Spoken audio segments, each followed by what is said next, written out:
সময়টা যেন কিছুতেই ভালো যাচ্ছে না অভিনেত্রী সৌমিত্রিষা কুণ্ডুর। দিন কয়েক আগেই শারীরিক অসুস্থতার জন্য কলকাতা চলচ্চিত্র উৎসবে তিনি যোগদান করতে পারেননি, সেই কথা নিজেই জানিয়েছিলেন অভিনেত্রী সৌমিত্রিষা। মূলত তখনই তিনি জানান ধীরে ধীরে তিনি সুস্থ হয়ে উঠছেন, তবে একটু সুস্থ হলেই ছোটো পর্দায় ফিরবেন। আবার এরই মধ্যে অসুস্থতার খবর পাওয়া গেল অভিনেত্রীর মাধ্যমেই। মূলত অভিনেত্রীদের সামাজিক মাধ্যমেই জানিয়েছেন এই অসুস্থতার কথা। এই মুহূর্তে কাল রাত্রি 2-এর সিজন 2-এর কাজ শেষ করলেন।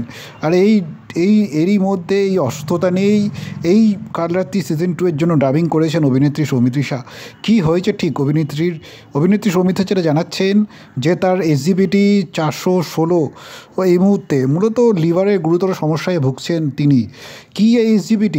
প্রসঙ্গত উল্লেখ্য, SGPT আসলে এক প্রকারের লিভারেরই এক প্রকারের এনজাইম ধরা পড়ে লিভারের, যা লিভারের সুস্থতা সূচক হিসেবে গণ্য করা হয়। মূলত এর যদি মাত্রা অনেকটা বেড়ে যায়, সেক্ষেত্রে লিভারের গুরুতর সমস্যা দেখা দিতে পারে, যেটি এই মুহূর্তে সৌমিত্রিষা হচ্ছে। নানান উপসর্গ নাকি সৌমিত্রিষা দেখা দিচ্ছে। সৌমিত্রিষা জানিয়েছেন গা বমি ভাব থেকে শুরু করে দুর্বলতা শারীরিক সবটাই হচ্ছে, কিন্তু তারই মধ্যে তিনি এই ডাবিং করলেন। এই মুহূর্তে যেটা জানিয়েছেন, তার যে স্বাভাবিক SGPTর যে রিপোর্ট হওয়া উচিত আমাদের প্রত্যেকের, সেটা চেয়ে একজন স্বাভাবিক মানুষের, সেখানে চেয়ে সেই তুলনায় তার রিপোর্ট অনেকটাই বেশি, প্রায় 416 SGPT এসছে এই মুহূর্তে।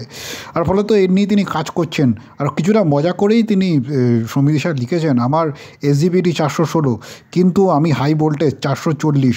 ফলত কাল রাত্রি 2-এর ডাবিং শেষ করলাম।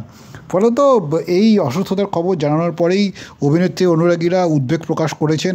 আর সকলেই অভিনেত্রী সৌমিত্রিষা কুণ্ডুর দ্রুত শারীরিক সুস্থতা বা শারীরিক আরোগ্য কামনা করেছেন।